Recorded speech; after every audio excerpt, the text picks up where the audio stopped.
Kunzima ngoku kondla amatikane amahlanu. Le mazi yebhokhwe izale amatikane amahlanu ngexesha elinye. La matikane anobunzima obulinganiselwa phakathi kuka-1.16 ukuya ku-2.18 obunzima. Kunzima kuncancisa nanjengoko ibhokhwe iba nemibele emibini evelisa ubisi ukondla amatikane.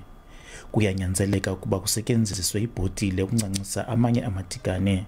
Umalusi wezibhokhwe wothukile ukubona esi simanga. Ibhokhwe le ivele yazala pha entabeni azala emahlahleni itseke ikhangela late kathiwa late ihora ko-5 kafika ezala amawele ayi-5. Hayi neti ngifunela apha emzini ngithi hayi batongincedisa nansi ibhokhwe ezala amawele. Nyani ngifika na amakhulu ufika umuntu la ndlini ngithi nansi amawele ayi-5. Lo mfama webhokhwe ongwasekhini unomhlambi ongama-90 uthi akakayikholelwa ke noko le. Kuba ngazala ibhokhwe athi umkwena makhulu ibhokhwe izela amawele. Ngabikho nto zihlezi wazala kamawele ndiyawazi ziyawazala. Kuphinde kuze esibini nalezala esibayeni izala amawele.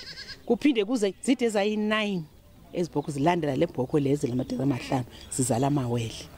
Hayi ndoyika ke ndothuka ngoku hayi ndathexela omakhelwane ndaxelela abahlali.